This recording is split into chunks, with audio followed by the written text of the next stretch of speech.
टोंक से बड़ी खबर। छुट्टी के दिन भी कलेक्ट्रेट में जो है जांच टीम बैठी। गुमनाम लोगों की जमीन हड़पने में जो है ये जांच की जा रही है और जांच कर रही टीम के सामने चौंकाने वाले तथ्य सामने आए हैं। आपको बता दें कि जांच टीम ने भी ये माना कि बड़े लेवल पर फर्जीवाड़ा हुआ है। फर्जी दस्तावेज तैयार करके जो है फर्जीवाड़ा किया गया है। छठे दिन भी लोगों के बयान जो है दर्ज किए जाएंगे। एडीएम हरिताभ आदित्य समेत 4 सदस्य टीम मौजूद है।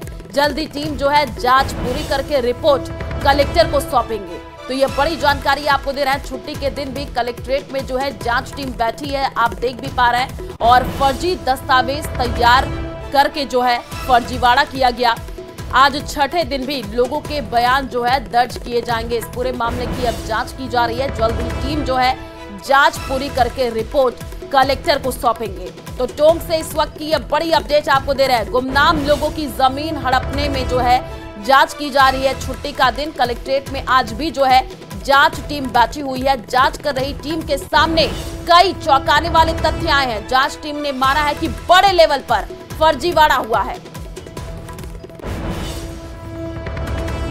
राजस्थान में राष्ट्रीय खाद्य सुरक्षा अधिनियम एनएफएसए से जुड़े परिवारों को भजनलाल सरकार अगले महीने से सस्ते रसोई गैस सिलेंडर उपलब्ध करवाएगी। सरकार ने बजट में बीपीएल और उज्ज्वला कनेक्शन धारियों के साथ जो है एनएफएसए परिवारों को भी 450 रुपए में रसोई गैस सिलेंडर देने की घोषणा की थी, जिसके तहत 1 सितंबर से योजना का लाभ मिलने लगेगा। इससे डूंगरपुर जिले के 2,87,000 से अधिक परिवारों को फायदा मिलेगा। रसद विभाग के निरीक्षक ने यह बताया कि डूंगरपुर जिले में 2,87,677 परिवार खाद्य सुरक्षा योजना में चयनित हैं। ऐसे में इन परिवारों को सरकार की घोषणा के अनुरूप अब तक सितंबर से 450 रुपए में रसोई गैस सिलेंडर मिलेगा। हालांकि इन परिवारों को सिलेंडर डिलीवरी करने वालों को तो उतने ही पैसे देने पड़ेंगे जितना सामान्य परिवार देते हैं, लेकिन डिफरेंस राशि यानी सब्सिडी का पैसा सरकार लाभार्थी के सीधे खाते में ट्रांसफर करेगी।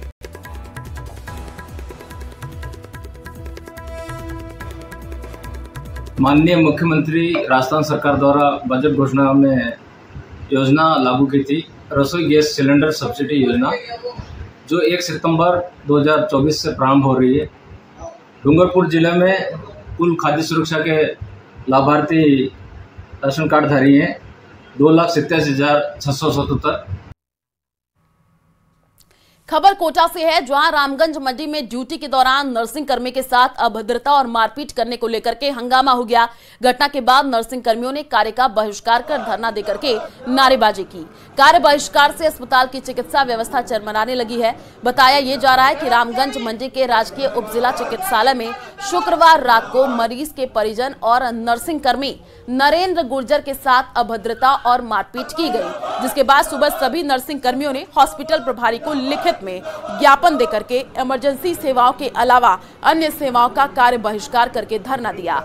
नर्सिंग कर्मियों ने मांग की है कि पुलिस थाने में पीड़ित नर्सिंग कर्मी ने रात को रिपोर्ट दर्ज करवाई, लेकिन पुलिस ने 12 घंटे बाद भी आरोपी के खिलाफ कार्रवाई नहीं की। वहीं पुलिस मौके पर पहुंची है। समझाइश करके धरने को 1 घंटे के बाद समाप्त किया गया। में वार्ड में ट्रीटमेंट कर रहा था, मरीज का टेंडर आया, उसको मरीज को रेफर किया हुआ था।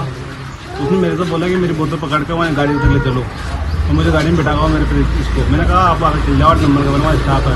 तो उसमें गलबान पकड़ लिया, मेरे साथ मारपीट करे, तेरे से जितना बोले इतना काम कर, ज़्यादा नेतागिरी मत कर, तो मैं इस तरह जानता हूँ।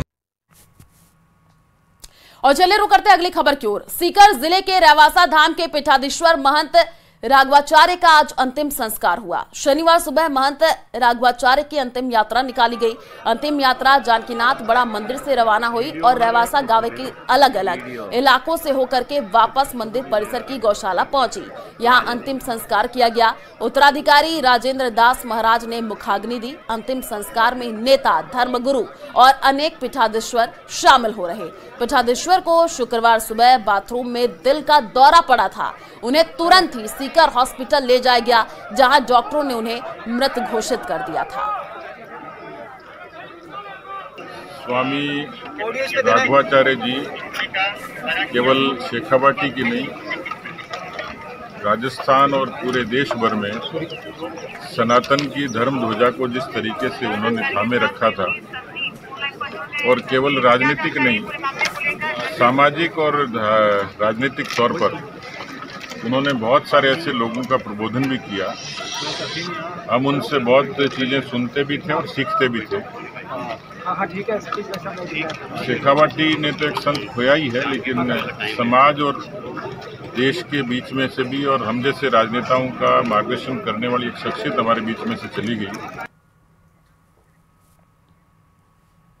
खबर साचौर के बागोड़ा से है, जहां विद्युत विभाग की हठ धर्मता के कारण किसानों को मुसीबत का सामना करना पड़ रहा है। कई किसानों द्वारा डिमांड राशि भरने के 1 साल बाद में भी किसानों को कृषि कनेक्शन देने में विभाग के द्वारा आनाकानी की जा रही है, जबकि साठगांठ एवं रसूखदार लोगों को कुछ दिनों में ही कृषि कनेक्शन जारी किए जा रहे हैं। वहीं बिजली विभाग के अधिकारियों से परेशान एक पीड़ित किसान ने ये बताया कि उसने पत्नी के गहने गिरवी रख करके और कर्ज लेकर के 31,000 रुपए की डिमांड राशि भरने के बाद भी विभाग द्वारा कृषि कनेक्शन जारी नहीं किया जा रहा, उसका ये कहना। और किसान के अनुसार उधार पैसे लेकर वह ट्यूबवेल भी लगवा चुका है, परंतु कनेक्शन नहीं होने से ट्यूबवेल खुदवाने के लिए किए गए कर्ज को भी जो है चुकाने में अब मुश्किल हो रही है। फाइल है, डिमांड है 31,000 रुपया, वो भी मैं घटिया पड़ा है। मारो वापस और कहना गिरवी रखे ने तो भी आज 12 महीना की मैं सतर दे रहे हूँ। ये और दिए इधर हम गाली क्लोज कर रहे हैं और रिश्वत भी मांग रहे हैं। खबर बांसवाड़ा से है, जहां बांसवाड़ा से बजवाना तक बनी 18 किलोमीटर की सड़क पर अनगिनत गड्ढे हैं जो हादसे का सबब बने हुए हैं। 52 करोड़ रुपए की लागत से बनी 18 किलोमीटर की सड़क पूरी तरीके से टूट चुकी है। 4 साल में 10 से 12 बार इस सड़क पर जो है पैचवर्क का काम हो चुका है, लेकिन वाहन चालकों को राहत नहीं मिल पाई। अब पूरी तरह से खस्ताहाल हो चुकी सड़क पर टोल वसूली की तैयारी की जा रही है, जिससे लोगों में आक्रोश व्याप्त है। साल 2013 में स्वरूपगंज से रतलाम तक 311 किलोमीटर लंबे राष्ट्रीय राजमार्ग 927A की घोषणा हुई। पहले बांसवाड़ा से लेकर के मध्य प्रदेश की सीमा दानपुर तक सड़क निर्माण का कार्य राजस्थान राज्य सड़क विकास निगम की ओर से किया गया। वहीं बांसवाड़ा से बजवाना तक 18 किलोमीटर सड़क का निर्माण राष्ट्रीय राजमार्ग प्राधिकरण ने कराया। यह कार्य 2021 में पूरा हुआ। महज 4 साल में हालात ये हैं कि इस रास्ते पर गुजरते समय नजर चूकते ही जान सांसत में आ जाती है।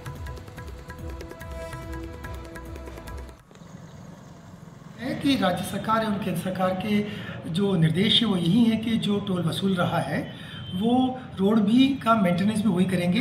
रोड अगर टूट गई तो ठीक कराएंगे। हमने पीडब्ल्यूडी के, एनएच के या आरएसआरडीसी जिस भी कार्यकारी एजेंसी ने वो रोड बनाई है उनको ये निर्देशित किया है कि वो जिस भी ठेकेदार ने बनाई है वो स्वयं अगर डीएलपी पीरियड में है तो, या फिर अगर टोल की वसूली हो रही है तो जो भी इसमें मेंटेनेंस को करना है वो 1 सितंबर से शुरुआत करके रोडों को ठीक करवा दें। ये सड़क क्या है कि 2017-18 में स्वीकृत हुई थी और जनवरी 2020 में कंप्लीट हुई थी। 4 साल का इसका इस पर एग्रीमेंट डीएलपी था जो जनवरी 2023 में खत्म हो गया और इसकी लागत 52.8 करोड़ थी। और अब खबर जैसलमेर की, जहां पिछले दिनों मानसून की हुई जबरदस्त बारिश के बाद रामदेवरा का पवित्र राम सरोवर तालाब पूर्ण रूप से लबालब भरा हुआ है। रामदेवरा मेला चलने के कारण प्रतिदिन लाखों लोग बाबा की समाधि के दर्शन करने के लिए रामदेवरा पहुंच रहे हैं। दर्शन करने से पहले सभी श्रद्धालु राम सरोवर तालाब में नहाना पसंद करते हैं। ऐसे में सरोवर के आसपास सुबह से लेकर के देर शाम तक लोगों की भारी भीड़ देखने को मिल रही है। नहाते समय गहरे पानी में चले जाने से पूर्व में कुछ डूबने की घटनाएं घटित भी हुई थी। मेला शुरू होते ही एसडीआरएफ की टीम को राम सरोवर तालाब पर तैनात किया गया है ताकि कोई भी व्यक्ति डूब रहा हो तो उसे तुरंत बचाया जा सके। एसडीआरएफ की टीम में 12 जनों की ड्यूटी लगाई गई है जो नाव पर नियमित रूप से गश्त करके लोगों को गहरे पानी में नहीं जाने की हिदायत दे रहे हैं। बहुत बढ़िया है सर। हम जोधपुर से आए हैं। ये टीम में एक टीम कमांडर हो गणपत राम और साथ में 9 कांस्टेबल हैं जो पिछले 20 तारीख से जब से हम आए हैं अभी तक कोई कैजुअलिटी नहीं हुई है। और नाव लेकर घाट घाट घूमकर हम हिदायत दे रहे हैं, लोगों को जागरूक भी कर रहे हैं। जो गहरे पानी में आने की कोशिश करते हैं उनको भी हम दूर कहते हैं। खबर धौलपुर से है, जहां विधायक के लापता होने का पोस्टर जो है वायरल हो रहा है। वायरल हो रहे ये पोस्टर विधायक शोभा रानी कुशवाहा का है। पोस्टर में लिखा, यदि आपको हमारी विधायक दिखाई दे रही तो सैपऊ रोड स्थित कॉलोनी में एक बार उन्हें जरूर भेजे। दरअसल कई कॉलोनी में जलभराव होने की समस्या से लोग परेशान हैं। कई महीनों से जलभराव के चलते कॉलोनी के लोग पलायन को मजबूर हो रहे हैं। तो धौलपुर से ये जानकारी, विधायक के लापता होने का जो ये पोस्टर है वो अब जम करके वायरल हो रहा है। आप देखिए, विधायक की तस्वीर लगाई गई है, उस पर लिखा गया है लापता। धौलपुर विधायक शोभा रानी कुशवाहा का ये पोस्टर जो कि वायरल हो रहा है। विधायक के लापता का जो ये पोस्टर है जम करके वायरल हो रहा है और ये लिखा गया, यदि आपको हमारी विधायक दिखाई दे तो सैपऊ रोड स्थित कॉलोनी में एक बार उन्हें जरूर भेजें।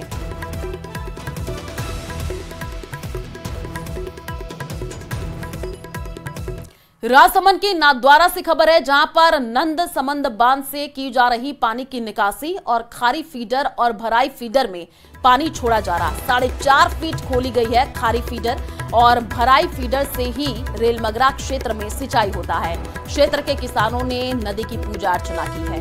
तो राजसमंद के नाथद्वारा से ये बड़ी जानकारी आपको दे रहे हैं, तस्वीर भी दिखा रहे हैं। नंद समंद बांध से जो है पानी की निकासी की जा रही है। खारी फीडर और भराई फीडर में पानी जो है छोड़ा। 4.5 फीट खोली गई है ये फीडर। आप देख पा रहे हैं कि कैसे यहाँ पर पानी का बहाव हो रहा है। राजसमंद से ये बड़ी अपडेट आपको दे रहे हैं। नंद समंद बांध से जो है पानी की निकासी की जा रही है।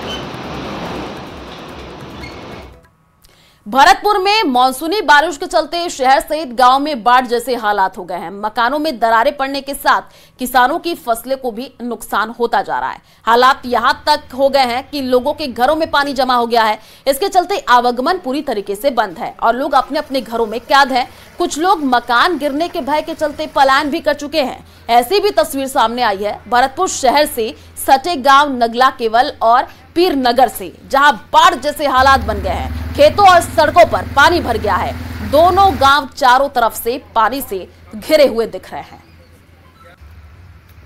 इस टाइम पे हमारे नगला केवल और नगला पीर नगर में पानी की भराव समस्या है। करीब 5-6 फुट पानी मकानों में भरा हुआ है। ये पानी त्योंगा, बराखुर, जगीना, मडरपुर, भवनपुरा और नगला लोधा, जरौली, इनका पानी आया हुआ है। और ये पानी प्रशासन ने जबरदस्ती, हमारे मना करने के बावजूद जबरदस्ती पीर नगर नगला केवल में काट दिया है। और खबर श्री गंगानगर से है, जहां पिछले 3 दिनों में हुई बारिश के बाद अब पानी उतरने से जलभराव से तो निजात मिल रही है, लेकिन पानी उतरने के बाद पसरी गंदगी ने लोगों का जीना मुहाल कर दिया है। वार्ड नंबर 22 में बारिश के बाद पसरी गंदगी से लोग खासे परेशान हो रहे हैं। चौक पर पानी के सड़ने से दूषित हो रहे वातावरण और मच्छरों के पनपने की वजह से डेंगू और मलेरिया फैलने की आशंका बढ़ गई है। लोगों ने पार्षद और प्रशासन पर समस्या के समाधान को लेकर के उदासीन रवैया रखने के आरोप लगाए हैं। और हमारे संवाददाता अशोक शर्मा ने चौक पर पसरी गंदगी का जायजा लिया है। देखिए हालात हो रहे हैं। हाँ जी, बहुत बुरे हालात है जी। बारिश में तो बहुत ही बुरा हाल हो जाता है हमारा। तो इसका कोई निराकरण किया जाए, इसका हम इंतजार कर रहे हैं प्रशासन की तरफ से। काफी समय से हम परेशान हैं इस चीज के लिए। क्या करें फिर, यहाँ पे सारी जो है इधर उधर की आसपास की सारी ढलान इधर निकाल दिया पानी। तो ये जो मिनी मायापुरी का जितनी भी गंदगी है वो सभी यहीं आके रुकती है। और यहाँ पे बहुत बुरा हाल है। बच्चे 2-2, 3-3 दिन आंगनवाड़ी भी नहीं आ सकते। आंगनवाड़ी के आसपास भी बहुत ज्यादा गंदगी है। जैसलमेर में बीते लंबे समय से रह रहे पाक विस्थापित, जिन्हें भारतीय होने का बेसब्री से इंतजार है। ऐसे में शुक्रवार शाम को जैसलमेर जिला कलेक्ट्रेट कार्यालय के DRDA सभागार में 20 पाक विस्थापितों को अब भारतीय होने का हक मिल चुका है। जिला कलेक्टर प्रताप सिंह द्वारा सकीना, रिडमल, नजीर, मतली, भगवान सिंह सहित 20 पाक विस्थापितों को भारतीय होने का प्रमाण पत्र दिया गया है। तो बहुत दिल्ली के चक्कर बहुत घाटे, कम से कम 6 बार दिल्ली जाके आया। फिर अभी नागरिकता मिली, बहुत खुश हूँ। कहते तो पाकिस्तान हमारे का तो लगता है ये भारत ही जी, बहुत बड़ी खुशी है। पहले तो बहुत समस्या थी, क्योंकि मैं बच्चे पढ़ते थे और 10वीं का इम्तिहान दे के और फिर मैं ओपन कराना चाहता था। उन्होंने बोला जन आधार कार्ड लिया, तो हमारे पास जन आधार कार्ड था नहीं, इसीलिए ये बच्चा मेरा 2 साल से मजदूरी कर रहा है। अब दंगा फसाद नहीं कर रहे, पहुंचे थे शरणार्थी है, वहाँ से आया हम। आज हम नागरिकता के लिए आज सरकार, भारत सरकार को धन्यवाद करते हैं कि हमें नागरिकता मिली। आज हम बहुत खुश हैं, आज बहुत ही खुश हैं, बहुत ज्यादा खुश हैं। अब खबर करौली से है, जहां हिंडौन उपखंड के राजकीय उच्च प्राथमिक विद्यालय नंबर 1 सुरौट में विद्यालय भवन जर्जर अवस्था में है। विद्यालय भवन के 4 कमरों की हालत जो है ज्यादा जर्जर होने के कारण छात्र खेल मैदान में बैठ करके पढ़ रहे हैं। विद्यालय के शिक्षक छात्रों को खेल मैदान में बैठा करके पढ़ाने को मजबूर हैं। विद्यालय में 290 छात्र छात्राएं नामांकित हैं। 290 छात्र छात्राएं पढ़ रहे हैं। विद्यालय में 7 कमरे हैं। बारिश होते ही सभी कमरों की छत से पानी टपकता है, जिससे छात्र छात्राओं को खेल मैदान में बिठाने और पढ़ाने को मजबूर हैं। तेज और अधिक बारिश होने पर छात्रों की छुट्टी कर दी जाती है।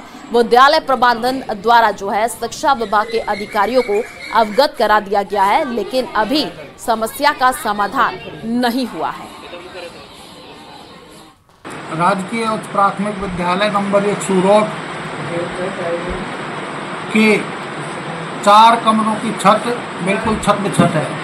छत से बरसात के मौसम में ज़्यादा मात्रा में पानी चूता है, निकलता है। मैं कक्षा 8 में पढ़ता हूँ।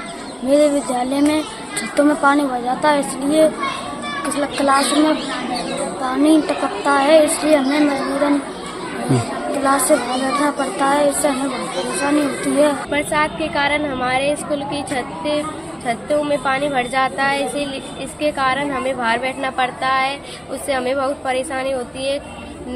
हमारा निवेदन है कि आप हमारे स्कूल की छतों की मरम्मत कराएं। हमारी छत गिर सकती है, इसलिए हमने बाहर बैठने में मजबूर हो रही है। कभी भी हमारी छत गिर सकती है बरसात के। उदयपुर अभी देवराज हत्याकांड को भूला नहीं था, लेकिन उदयपुर में एक बार फिर स्कूली छात्रों के बीच जो है चाकूबाजी की घटना सामने आई है। इस पूरे घटनाक्रम में पुलिस ने 4 छात्रों को डिटेन किया है। क्या कुछ ये पूरा मामला रहा, समझिए इस रिपोर्ट में।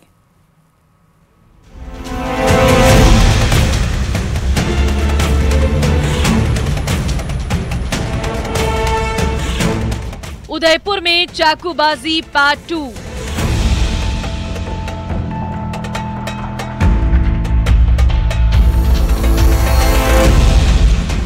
स्कूली छात्र पर कातिलाना हमला।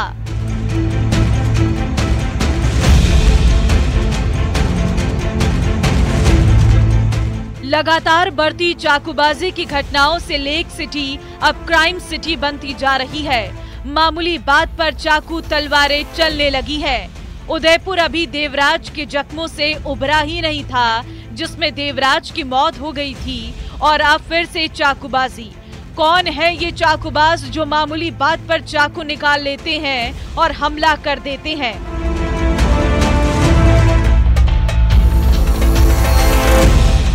उदयपुर में एक बार फिर स्कूली छात्रों के बीच चाकूबाजी की घटना सामने आई है। अब घटना प्रतापनगर थाना इलाके के स्टर्न वर्ल्ड स्कूल में पढ़ने वाले छात्रों के बीच हुई है। दरअसल 2 स्कूली छात्रों के बीच विवाद हो गया था और ये विवाद धक्का मुक्की तक पहुंच गया। धक्का मुक्की के बाद मामला तो शांत हो गया, लेकिन दूसरे गुट के छात्र ने हमले का प्लान बना लिया और अगले दिन छात्र चाकू लेकर आया और दूसरे छात्र पर चाकू से हमला कर दिया। उसके साथ कुछ झगड़े के रूप में उसके चाकू लगा हाथ के, तो सूचना पे पुलिस गई मौके पर और 3 लड़कों को डिटेन किया है, जिसमें मेन जो जिसने वार किया वो उसी महावीर सिंह नाम है उसका, ठीक है। और अभी उसके बारे में जानकारी दे रहे हैं और साथ में 2 लड़कियां ने उनको डिटेन किया अपने। जिस छात्र पर चाकू से हमला किया उसने सजगता दिखाते हुए बचाव किया और गंभीर घायल होने से बच गया। इस दौरान हमला करने वाले स्कूली छात्र के साथ 3 अन्य स्कूल के छात्र मौजूद थे। इधर घटना से स्कूल प्रशासन में हड़कंप मच गया। घायल छात्र को तुरंत अस्पताल लेकर पहुंचे। स्कूल प्रबंधन ने इसकी सूचना प्रतापनगर थाना पुलिस को भी दी। ग्रुप में मेरे चाकू मारने की पेट में जो मैंने हाथ से पकड़ा। नहीं तो पहले से बच्चों को जानते थे आप? हाँ, मेरे मतलब दूसरे क्लास के हैं बच्चे। अच्छा। सूचना पर पुलिस मौके पर पहुंची और त्वरित कार्रवाई करते हुए मुख्य आरोपी को गिरफ्तार कर लिया। इसके साथ ही पुलिस ने 3 अन्य छात्रों को भी डिटेन किया है। पुलिस ने छात्रों से पूछताछ की। वहीं घायल छात्रों ने बताया कि हमला करने वाले इस स्कूल के अन्य कक्षा में पढ़ने वाले छात्र थे और चाकू उसके पेट में मारने की कोशिश की थी, लेकिन हाथ आगे कर दिया जिससे हाथ पर चोट लगी। प्रारंभिक जांच में सामने आया है कि हमला सब्जी काटने वाले चाकू से किया गया है।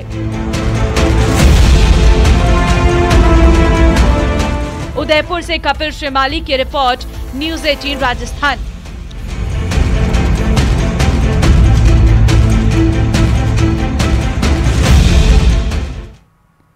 खबर बारां से है, जहां सीसवाली छतरपुरा वाया रायथल सड़क मार्ग का निर्माण कार्य बंद होने से ग्रामीणों को भारी परेशानी का सामना करना पड़ रहा है। 1.5 साल पहले इस सड़क मार्ग का निर्माण कार्य स्वीकृत हुआ था। संवेदक द्वारा चुनाव से पहले कुछ काम करवाया गया, लेकिन उसके बाद सड़क पर गिट्टी बिछा करके छोड़ दी गई। अब लोगों के लिए ये परेशानी बनी हुई है। इस सड़क मार्ग पर अभी तक नालों की पुलिया का निर्माण भी अधूरा पड़ा हुआ है। बारिश में इस सड़क मार्ग पर कई वाहन चालकों को दुर्घटनाओं का शिकार जो है होना पड़ रहा है। सड़क मार्ग पर जगह जगह गिट्टी पड़ी हुई है, जिस पर वाहन चालक जो है फिसल करके दुर्घटनाग्रस्त हो रहे हैं। तो डेली आते जाते हो? डेली आते जाते। तो ये रोड में कुछ समस्या है? समस्या भयंकर सर। क्या समस्या है? क्या रोजाना दिन में 3 बार निकलते हैं, सिसोले आने जाने में दिक्कत आती है। पानी पड़ जाता है तो कभी गिर जाते हैं, मोटरसाइकिल पंचर हो जाती है, तो दिक्कत तो आती है। बारिश में भी आती है दिक्कत। खबर जयपुर ग्रामीण से है, जहां पुलिस को जमीन से गड़ा धन निकालने का झांसा देकर के ठगी करने के मामले में बड़ी सफलता हाथ लगी है। पुलिस ने इस मामले में एक ठग बाबा को गिरफ्तार किया है। गिरफ्तार आरोपी कोतड़ा का रहने वाला है। आरोपी ने पीड़ित से करीब 1 करोड़ 36 लाख रुपए ऐंठे थे। ठगी की वारदात के बाद आरोपी नेपाल, सवाई माधोपुर समेत अन्य स्थानों पर फरारी काट रहा था। पुलिस की माने तो बीते साल मामला दर्ज कराया गया था कि सुनील, मोहन व चेतन दास ने उसे विश्वास में लेकर के खेत में धन गड़ा होने की बात कही। उन्होंने धन निकालने वाले ठग बाबूलाल मीणा से मिलवाया और झांसे में लेकर के अलग अलग राशि के रूप में 1 करोड़ 36 लाख रुपए ऐंठ लिए। इसके बाद आरोपी फरार हो गया। बड़ी जानकारी आपको दे दें, कांग्रेस सेवा दल का प्रशिक्षण शुरू। विधानसभा उपचुनावों के लिए यह प्रशिक्षण है। पीसीसी मुख्यालय पर सेवा दल पदाधिकारियों की जो है ये बैठक, और गुजरात के कांग्रेस सेवा दल के प्रभारी गोविंद भाई पटेल जो है वो मौजूद है। हिमाचल प्रदेश कांग्रेस सेवा दल प्रभारी ज्योति खन्ना भी इसमें मौजूद, और राजस्थान प्रदेश कांग्रेस सेवा दल अध्यक्ष हेम सिंह शेखावत भी इसमें मौजूद है। तो शिविर में कांग्रेस के संगठनात्मक मुद्दों पर जो है चर्चा हो रही है। तो विधानसभा उपचुनावों के लिए ये प्रशिक्षण है। तस्वीर भी सामने आई है, पीसीसी मुख्यालय पर सेवा दल पदाधिकारियों की ये बैठक। तो आने वाले दिनों में उपचुनाव है और उसी को लेकर के जो है ट्रेनिंग दी जा रही है। राजस्थान प्रदेश कांग्रेस सेवा दल अध्यक्ष हेम सिंह शेखावत मौजूद है और शिविर में कांग्रेस के संगठनात्मक मुद्दों पर जो है चर्चा हो रही है।